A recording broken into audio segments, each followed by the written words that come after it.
Good afternoon, everyone. Thank you for inviting us today. I'm Jane Curtis. I'm the South Yorkshire Police MAPPA manager, and we have... Hi, I'm Karen Middleton. I'm MAPPA coordinator for South Yorkshire and probation.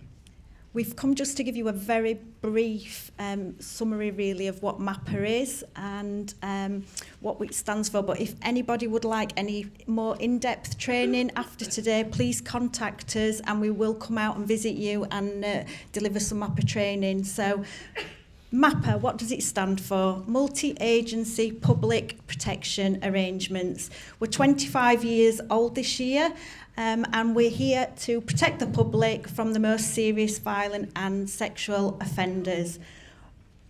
There are 4 agencies who have statutory responsibility for MAPPA offenders, and they are the Police, Probation Service, Youth Justice Service for under 18s, and also Mental Health Services.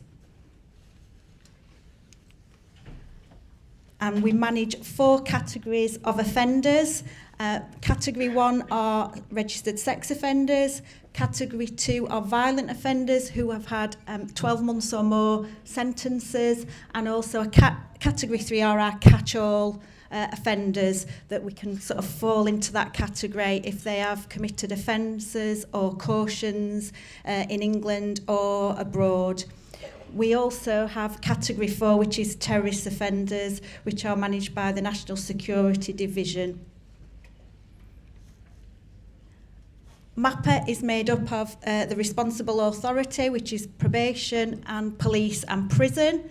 And we have duty to cooperate agencies who come to all our MAPPA meetings, and that includes you. Thank you, Nikki. And who are our duty to cooperate agencies? We have the Youth Justice Service. We have the Department for Work and Pensions, who provide so much information to us about people potentially claiming for carers that we might not even know about. We have the Ministry of Defence. We have children and adult social services in attendance at all our meetings. And we also have the education. We might have a safeguarding lead from a school. We also have health functions from local authorities, NHS England, the Health Authority.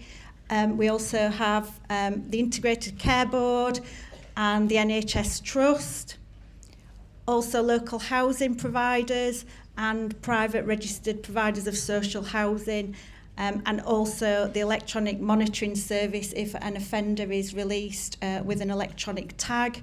And then also for foreign nationals, we have a representative from the Home Office at our meetings, an immigration SPOC, or even the immigration caseworker. All our agencies have a duty to cooperate, and at this point I will pass over to Karen, who's going to speak a little bit more about information sharing amongst our agencies. Thank you, Jane. Right, good afternoon. Like I said, Criminal Justice Act 2003 actually had a statutory duty for setting up MAPPA. And this Act provides a lawful basis for all responsible authorities and duty to cooperate agencies to share information with each other. And I think that's where you come in, because very often I think we are really, really struggling to get people to share information. And I think there's a common misconception, really, that you need patient consent to share information. That is not true, and MAPPA guidance quite clearly identifies that you don't have to have your patient's permission to share information with us. So if that is linked to risk, then you should be sharing that information. And there is an information sharing agreement, like with everybody. Everybody's covered under it, under health, under your ICB. So if we do ask you for information, then you do have a legal obligation, like to provide that information to us. And like I say, I think that's a real, there's a real sticking plaster for us, like in trying to gain some information.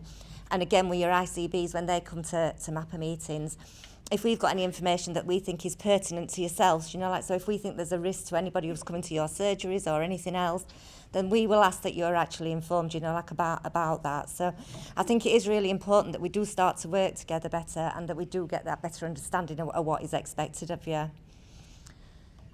So, obviously, like when we're saying about what is linked to risk. So if we contacted you and said, as so-and-so, as Mr X got a sexually transmitted disease, then you wouldn't be sharing that information, because that is private and it's confidential, and we would never be asking questions like that.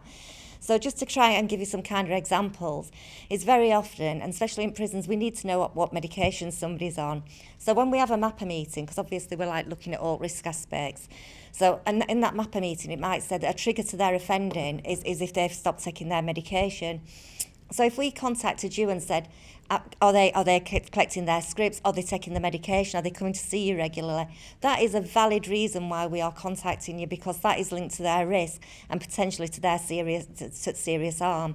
And bear in mind, in MAPPA, we do deal with most violent and dangerous offenders. Do you know, like, so we're not just asking you about a shop, you know, like somebody might go shoplifting if they don't take the medication. What we're talking about is somebody will go and cause some serious harm to somebody, or a serious sexual offence. So I think it is really, really important. I think that's why Nikki invited us, you know, like, just to try and get that message across to you. Do you want to move on, Nikki? I know. So, I mean, obviously, what we say, ICBs and local health boards should be represented on strategic management board. They are. We have a representative, and like I've just said, we can raise awareness. You can move on, Nikki. Thank you.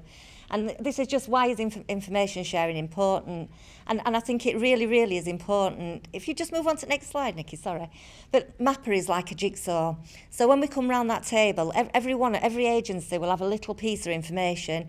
So on its own, that means very, very little.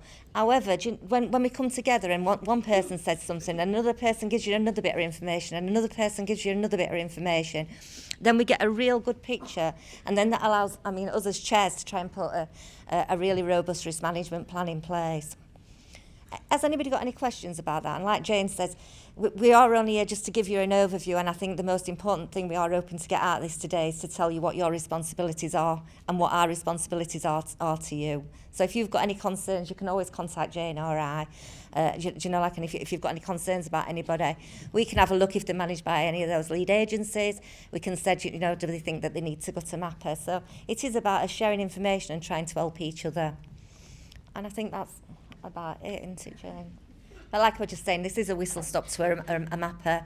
We're conscious that we've only got 10 minutes and everybody's got to follow each other, so we don't want to take too much of your time. But like Jane says, our details are on these slides. I do believe you're going to be given these slides. If anybody wants any more in-depth training, please feel free to contact anybody at MAPPA unit, and we'll certainly arrange to do some training for you.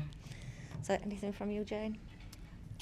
No, I just think we do have contact a lot with mental health facilities in South Yorkshire. We've done, I think, about 16 training events there throughout the year. It's about a 2-hour training presentation that we give. So if there's anybody that wants us to come out to visit, please let us know, and we will do. And we do have quite a lot of interaction with our mental health facilities regarding any potential MAPPA referrals into us. So yeah, please don't hesitate to contact us.